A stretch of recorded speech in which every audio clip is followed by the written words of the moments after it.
vector corresponding to the orthogonal vectors x1 comma x1 x2 x3. So let this be P. P is nothing but E1 E2 E3. P is the normalized model matrix. So we all know that P is orthogonal. Orthogonal means P transpose equals to P inverse. And we know that D, diagonal D equals to P inverse A. So P inverse, since P is orthogonal, P inverse equals to P transpose. That implies D is nothing but P transpose A. So if you consider P transpose AP, you will get the diagonal matrix D. Is it clear? So here the diagonal matrix is 1 0 0 0 4 0 0 0. And also we know that Q is the quadratic form. Is Y transpose dy. Y is nothing but y1 y2 y3. So Y transpose dy is nothing but y1 y2 y3 d. The diagonal matrix, and this is the y1 y2 y3 y3. So after multiplying these three matrices, you will get y1 square plus 4y2 square plus 4y3 square, which is the required canonical form. Is it clear? This is the required canonical form for the given quadratic form.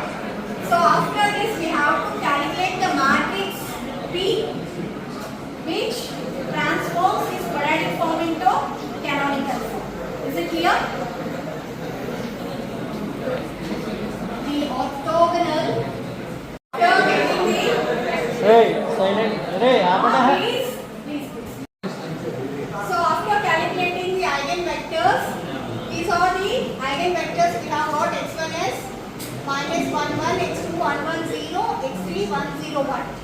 So after that we have to observe these eigenvectors are pairwise orthogonal or not. That means x1 dot x2 should be 0, x2 dot x3 should be 0 and x3 dot x1 should be 0. But here x1 dot x2 is not equals to 0 and x2 dot x3 is also not equals to 0 and x3 dot x1 is also not equals to 0. That implies the given vectors are not orthogonal vectors. Now we have to convert these vectors into orthogonal vectors. For that I have considered this k1 plus k2, k1, k2 orthogonal to 1 1 0. So after that k1 plus k2 plus k1 equals to 0. From this I got k2 equals to minus 2 k1. Again I have substituted the value of k2 minus 2 k1. So that implies k1 plus k2, k1 k2 equals to k1 minus 2 k1 and k1 k2 as minus 2 k1. So after simplification I got this minus k1 k1 minus 2 k1.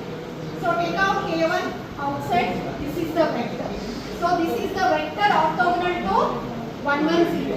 In the same way you can consider the vector orthogonal to 1 0 1. Is it clear?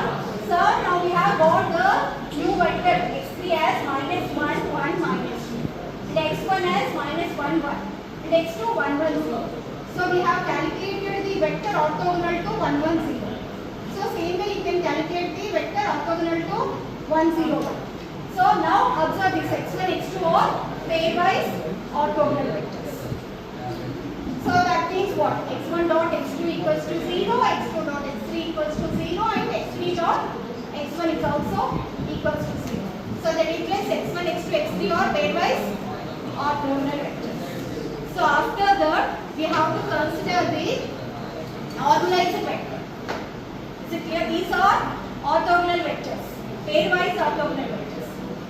So let E1, I have named E1 as the normal vector corresponding to x1. So we all know that the formula is x1 by norm x1. So x1 is nothing but minus 1 1. Norm x1 is nothing but square root of a square plus b square plus 6. Is it clear?